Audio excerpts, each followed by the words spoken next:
Please welcome on to close the show. Give it up for Robert Eades.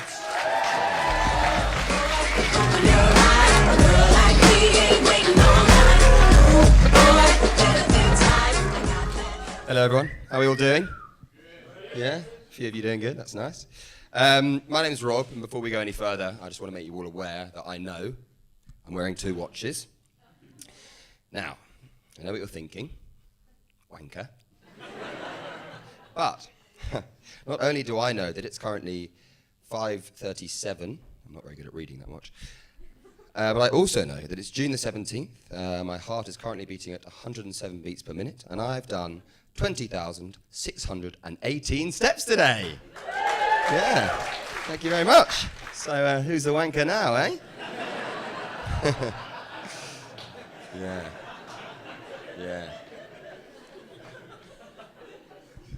Went for a 15-kilometre run this morning. I'm one of those. I'm from a place called Tunbridge Wells. Has anyone heard of Tunbridge Wells? Yeah, a few happy people in the audience. Nice. If you haven't been or you haven't heard of it, if you think of Bethnal Green, it's the opposite. Tunbridge Wells is lovely. It's actually Royal Tunbridge Wells, but who really cares about that? Okay? Yeah, Royal Tunbridge Wells is full of posh Tory wankers. As I'm sure you can all see, I'm doing everything in my power to buck that image.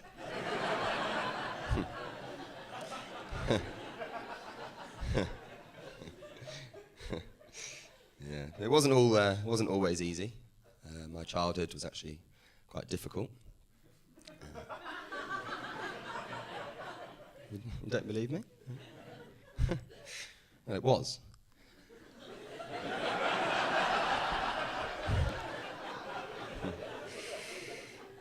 Yeah, when I was 11 years old, my parents took the very difficult decision at the time, I'm sure, to send me off to a state school. Yeah, you know my pain. Yeah, I went to a state. Well, it was a grammar school.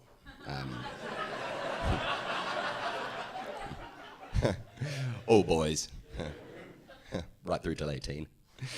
But there was a comprehensive school next door, so I've seen what it's like.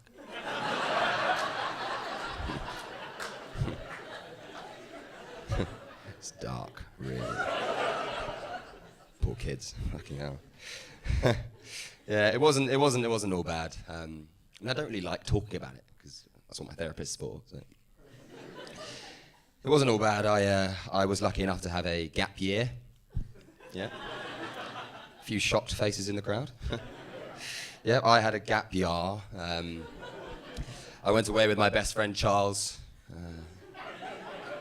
Him and I were set to be the new Marco Polo and Christopher Columbus. We were out to discover never-before-seen, far-flung corners of our beautiful world.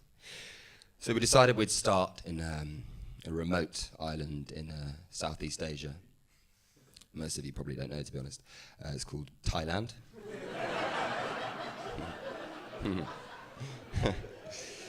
Yeah. We were bold like that, Charles and I. So we fly into Bangkok, and we're walking around, and we're mesmerised by the architecture, the street food, and quite frankly, more prostitution than Charles and I knew what to do with in 2 days. So naturally, we stayed for 6 months. We mooched around the city, and I felt like stopping for a bit of a home comfort, and I got myself a tropical smoothie. And this wasn't just a tropical smoothie. This tropical smoothie made innocent smoothies taste like Ethiopian tap water. And I can say that because I've got an Ethiopian friend.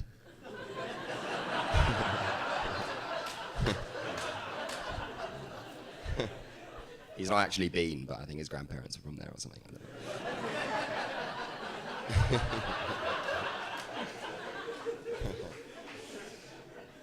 So I enjoy my smoothie and we head back to the hostel. I say hostel. We didn't want to get too far outside of our comfort zone early on. It was a hotel.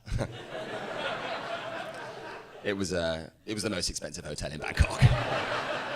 Yeah, money well spent. So we head back to the hotel and the lovely lady from reception checks us in, takes us up to our suite. Beautiful room. We walk in, she shows us the nice bathroom on the right, big bathroom. And then we go through to the bedchamber. And in there, there's one double bed. So I made a little error on the booking. Cuff me.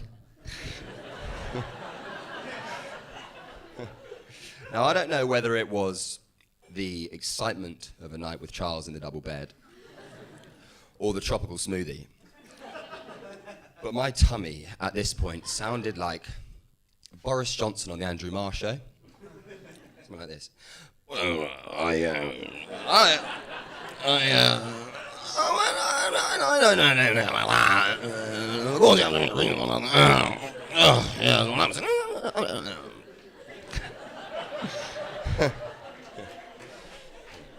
I certainly wasn't laughing. I soon found myself camped on the toilet. Oh, it was horrible. It's coming out of every orifice.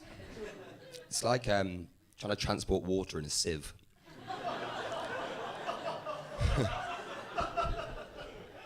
So I stay there for as long as necessary.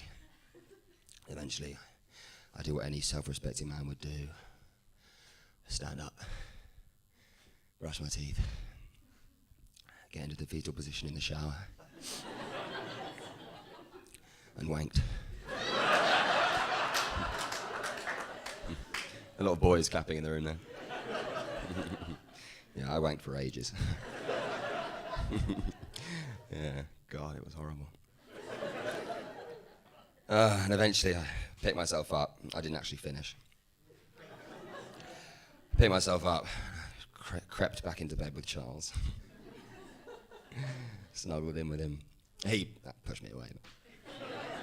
Anyway, and I drifted off to sleep, thank God. And I wake up in the morning and I'm soaked, like sopping. It's not often that you're praying you've wet the bed.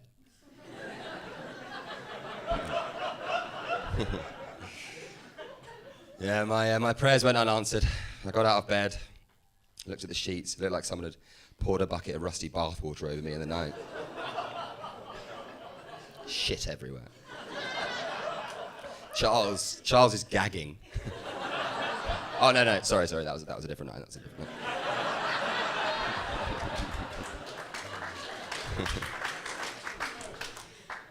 So we thought, we looked at each other, what do we do? So we covered the mess and went for breakfast. And I'll leave you with what I was faced with when I arrived back from breakfast.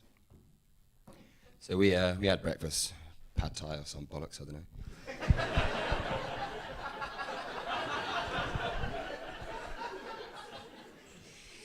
We get back to the room, and there's a little bit of a kerfuffle, but it looked like it was just a standard sort of hotel corridor. And I open the door, step into the room, and before me is what I can only imagine it would have been like if they'd hired the borrowers to clean up after Chernobyl. But the borrowers are Thai. There's about 10 little Chinese, that was an honest mistake. I'm not racist, I promise. Yeah, so there's 10 or so little Vietnamese, whatever they are. And they're all scurrying around, chatting away in whatever language they speak. It's loud and like there's this craziness and they're throwing sheets everywhere and they're fucking wiping up everywhere and I walk in and they stop. Whoosh, and they're looking at me. Just as you'd imagine someone would look at you if you'd shut in their bed.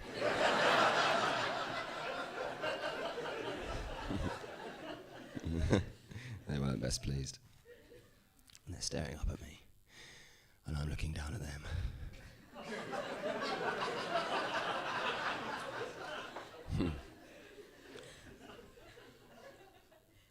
getting fucking awkward. I turned to Charles for support. Charles is gone.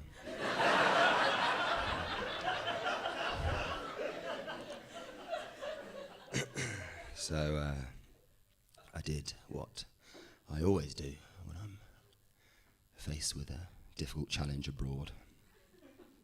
I looked down at them, said sorry, gave them a tip, and went for a massage. Thank you very much for your time, everyone.